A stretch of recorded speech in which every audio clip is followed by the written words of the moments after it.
Hey, what's going on guys, and welcome back to another FM24 experiment. And today we're going to see what happens if the Saudi Pro League clubs played in the Premier League. There's been a lot of debate about which um, league would be better out of them in various leagues throughout Europe.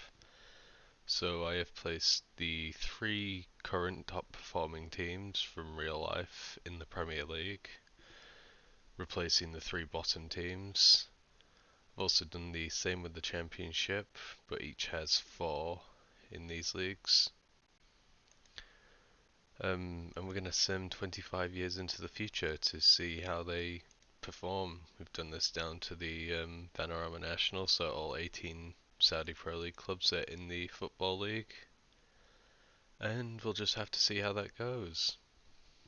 So we're now 1 year into the experiment, and as you can see, Al Hilal have actually qualified for the Conference League in 8th place, which means they'll be playing in Europe next season, and when we next return we'll be able to see how they performed in Europe. Will they do better than various other English clubs who came through? But looking down, Ronaldo's Al Nassr got relegated, which is just incredible. I mean, he played well enough in the Premier League, 14 goals, but wasn't enough to stop them and Al Tawun getting relegated. Now, if you look at transfers, did they spend insane amounts of money? None of the top fees were going to Premier League sides, but as you can see, there's a lot of transfers from the Saudi League coming in to probably fill out those greyed areas because these clubs aren't actually in the game. But there's no like £60 million fees. I think the top one I've seen is like £32 million, 24 million. So they're not spending insane amounts of money like you would think after coming to England. So if you took a look at the championship, Al Ittihad beat Al Ahly to the title ahead of Leicester, and who finished in the playoffs and won that. So maybe we placed them in the wrong division. However, Al Fateh got relegated from the championship, which means they'll be playing League One football next year.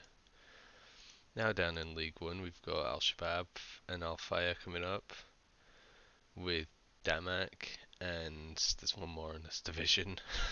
I just gotta find. Oh, Al Wada losing in the playoffs to Portsmouth. And down in League Two, how do clubs do? Yeah, all three Saudi League clubs came up with Al Tayyib missing out in the playoffs, which means they'll stay in League Two for another year. And in the Vanarama National, we have Al Raid um, come up, but obviously there's only two promotion spots from the National League, so we have Al Hazm and Al Okdud, with Al Okdud winning the um, National League playoffs. Now I'm interested to see, with how many teams go into administration, will these clubs be able to keep spending unless they can reach the Premier League? Because on Football Manager, most of the clubs do spend money. Like if we look at transfers, you can see they all spent like a lot of money, especially for the level they're playing at. Mind you, Octud didn't. The lower down a team is, the less they look like they spent this year. We're now going to holiday 10 years forward into the future to see if they're able to keep the momentum, how Al Hilal have done in Europe, and will they win any trophies? We're now 10 years into the future, and as you can see, none of these Saudi clubs are currently in the top six of the English Football League, um, or Premier Division, and Al Hilal are the highest ranked, with Al Nassr and Al Ahly looking like established Premier League sides, and Al Ittihad getting relegated. So if we take a look at how much they've spent over the last 10 years, it's actually not anywhere near as bad as I thought it would be. I mean, that year they spent a lot of money, but for a team qualifying probably for Europa Leagues or Europa Conference, actually they qualified for a Europa League in 8th, which means they've won the Conference League. Take a look at that. Oh, they've won 2 Conference Leagues and a Europa League, FA Cup. We'll have a look at that in a minute. But yeah, Al Hilal have broken into the European sides, whereas Al Nassr, yeah, they've just won the championship. Al Ahly, same thing. If we take a look at the transfer history, yeah, they're not spending insane amounts of money like you would think they would. I mean, obviously £95 million in that first year in the Prem is a lot of money. I mean, Al Ahly, they've also spent a lot of money. They've not really done well. If you take a look at the championship, so there was 4 clubs in the Premier League, and we've currently got in this league, from looks like 6, maybe 7 of the um, 8 of the Saudi League clubs in this championship. However, all 3 clubs getting relegated are actually from the Saudi League, with Al Tawun being actually going into financial administration. Yeah, which means they would have, yeah, too much money being spent. If you look at the last 10 years of the Premier League, have we ever seen Saudi League clubs crack that top 6? I don't think we have. Actually, Al Ahly Champions League in 26-27, they finally cracked that top 6, but oh, and in 24-25. So how have they never won anything? We'll have to take a look at the Champions League runs in a bit. We look in League One, we've got currently 5. Yeah, God, like 8 teams in this league as well. Maybe more. So some of them are stabilizing in League One, others in the Championship. Do we have any down in League Two? No, not from the looks of things. They look like they've all come up to League One at this point. And none in the Vanarama National. Let me know if I missed anything. So what I really want to take a look at was what were the years where Al Ahly qualified for the Champions League. 24-25 and 26-27.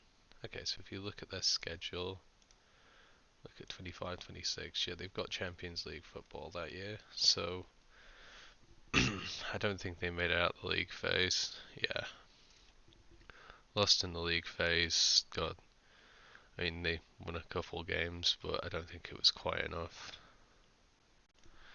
That was 25-26. If you look at league phase, yeah, got knocked out in the league phase. And then if you look how they did in 27-28, did they qualify? Yeah, they qualified for the playoff round that year.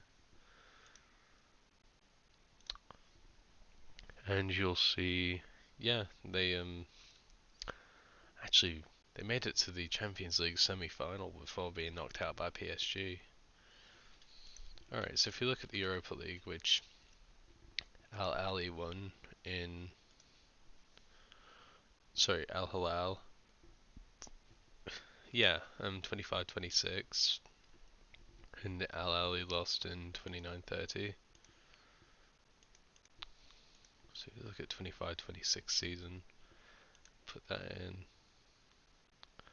The final, hang on, yeah, Al Hilal beat Juventus in the final, Porto in the semis, Villarreal, and Dinamo Zagreb from the round of 16. If you look at the Europa Conference League, where they've won that twice now, 29-30 and 24-25, which means at least 2 Saudi League clubs look like they're regularly qualifying for European football. Without spending insane amounts of money, like you would think they would be. What are their wages? Oh, yeah, okay, their wage bill is insane. they're gonna fail FFP if they start paying that much money without getting Champions League consistently. How much Al Nassr paying? It's not as bad, but it's still not good. Albeit it's not nearly as bad as it is in real life either. Do they still have their owners? Yeah, they still have their owners currently, but I'm interested. If they're not constantly qualifying for the Champions League, will they eventually get sold? Okay, anyways, we're gonna holiday now another 15 years into the future and see if they can win a Champions League. We're now 15 more years into the future, so 25 in total, and as you can see, there's only 2 Saudi League teams inside of the Premier League. So if you go overview, where have they been? Okay, so since we last left off 15 years ago, the lowest finish has been 11th, and they've always been around that top 6, qualifying for the Champions League or Europa League most years, coming as high as 3rd one year. And they've won 2 FA Cups, 3 Europa Leagues, 2 Conference Leagues and a Carabao Cup, but spending how much?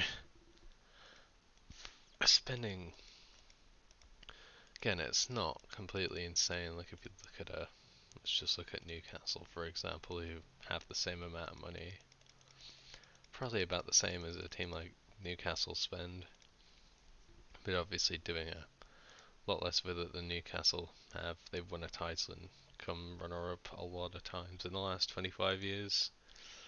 So if we take a look at what's up with Al Ahly, because they were doing quite well. They have never been relegated from the Premier League, although they started in the Championship. They'd never been relegated since they got promoted, albeit they came very close this year. Let's see what they're paying their players. Not as much. Do they not have their owners? Okay, they had a consortium take over them, which means they're no longer owned by the Saudi regime, ironically. Landmarks, and today, yeah, they no longer have their Saudi owners either. What about Newcastle? Have they been sold? Right, yeah, just got taken over by a consortium bid.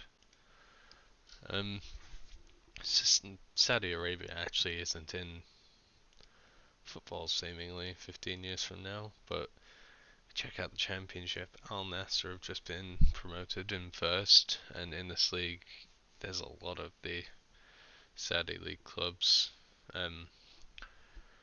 with the lowest in this league being Altai, who got relegated in last. I'm not going to take the time to look at each one individually. Al Ittihad, what happened to them? Because they have a lot of money. IRL competitions, they spent a couple of years in the Premier League and then got relegated and have just kind of been a Championship club for most of their existence after that. Look at League One. We have Al Riyadh and Al Ettifaq in there. Al Shabab and Al Fire will be go down to League Two, which means we've got some of these clubs in League Two now. Where I think the last club is Al Hazm. We take a look at what has been won over the years. So obviously Al Hilal, most successful club by far. They have a Community Shield. I have no idea how the hell they've managed to win this. But yeah, they won 2 more Europa Leagues since we last left off. In 33-34 and 38-39. Have they ever come close in the Champions League? If you look at, hang on. Yeah, they've never come runner-up or actually won the thing, but if we go and look, have they made the semi-finals at all? Look at the semi-finals. Yeah, okay, they made the Champions League semi-final last year. And is that the only time in 25 years that they've managed to do that? Actually, I know they've done it once before, but yeah, I'm not really seeing Saudi League clubs making many Champions League finals. How about the Europa League? Have they had much success in that? We had Al Hilal win it 3 times, but Al Ahly, yeah, they had a period about 7 years ago where they've actually won a couple things. Won Europa League, won Conference League. So if you look at this, we've got actually 3 different Saudi winners over the years, with Al Nassr also having won in 39-40. Look at them, overview. You get a Conference League. That's about it. They spent a lot of years fluttering between the Championship and Premier League here. Pretty consistently in the Premier Division before that.